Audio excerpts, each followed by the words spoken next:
Hello everyone, DonTheCrown here, and we're back with a leveling campaign guide for one of the strongest characters in the game right now, early game, which is Thea 3, Blasphemer. This is the new character from 2 seasons ago, and even though she did get nerfed this season, she is still going to be incredibly, insanely OP, especially early game. Probably a little bit more difficult to get into profound with this character. However, going to like time mark 8 should be practically a breeze. She's just super duper good. We're going to have a written guide for this as well on the heroic guide site here. So if you want to follow along with the written guide, I'll put the link to that down in the description as well. But this character is just super duper strong. And the skill we're going to be leveling up with is Haunting Abomination, which basically causes this like red ring to expand when you are hitting an enemy. And the real crazy part about this is if you spam cast it, the DPS goes up. As you can see, the DPS there, like pretty much like almost doubling. So that is super duper strong.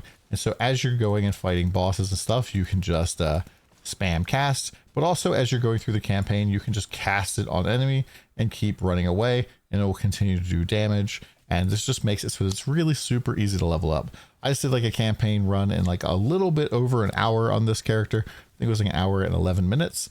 I had a little bit of, pack spirits help and a little bit of extra passives at points, but like for the most part, super duper simple. Barely needed really any gear. We do get a lot of legendary gear though in the treasure troves that can be really good if you need some help. I didn't really pick up any of it on this particular run because we were just trying to go as fast as we possibly could. And even my like staff here was something that was like level 7 off of the first truck from the Outlaw mechanic, which doesn't exist anymore in the upcoming season. It was just super duper strong for me. And you do get some better options than that though from some legendary troves. Like the third trove is going to give you access to this thing called the Scepter of Excommunication, which gives you intelligence, erosion damage flat, and erosion resistance penetration. Pretty much just slap 2 of these into your build and you're good to go. It's pretty crazy. Now, another thing that they've changed this season is the final piece of gear you're going to get out of Treasure Trove, which is the Gauze of Phantom Sin. And previously, this is just gave you +1 to every max blessing, which is really good for us. Basically, when we get max blessings, we lose blessings, but it's a good thing. However, now this also has negative to positive blessings here, which means that this could potentially be kind of a bad piece of gear. Like if you pick up one and it's 3 negatives, that's just negative. Like that is not a good thing. The only way you really want to go positive, only way you want to go negative blessings is by picking up positive blessings on Thea. So really you're looking for one here that has at least 2 pluses, maybe 3 if you're lucky. Otherwise it's just not very good for you. I'm not really going to go through the entire guide here, but basically the final skill setup is going to look like this with Haunting Abomination.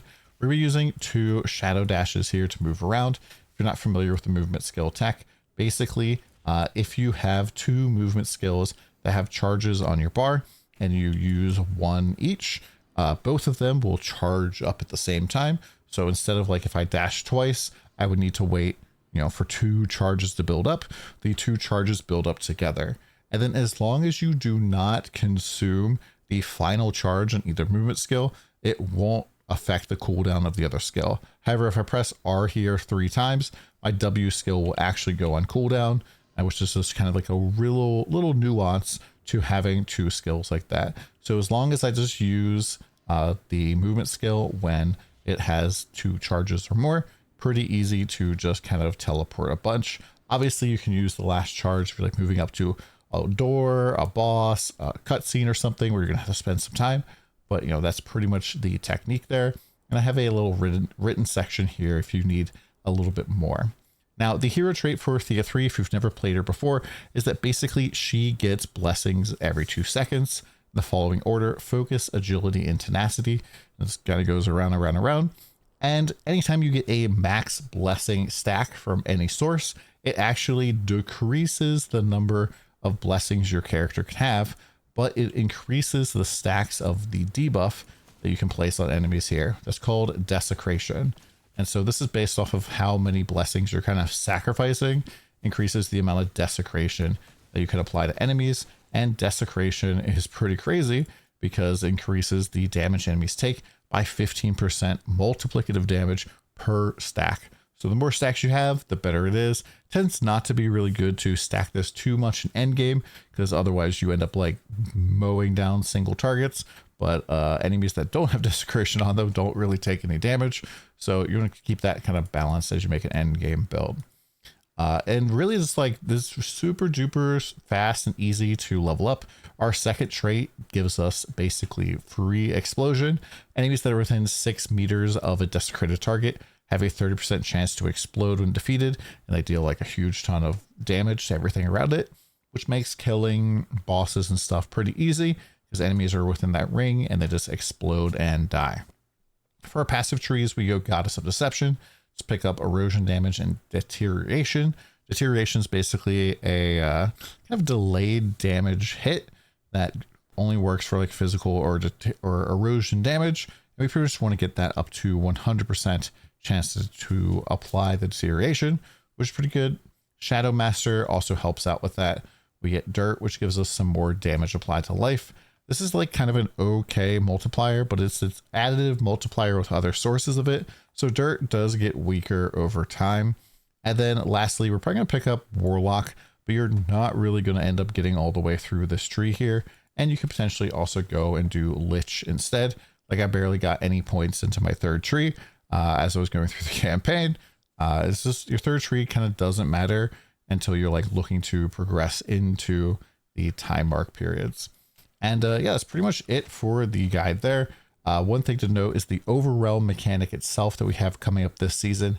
You'll find these little like gateways and stuff, and these are going to pop open, have enemies pop out, and maybe those enemies will drop some good loot. Maybe they'll be good experience. It's really hard to tell. Sometimes they do launch the season and there's not really a lot of rewards in the campaign from the seasonal mechanic, but these will also open up and be able to like you go into the portal after you've killed everything.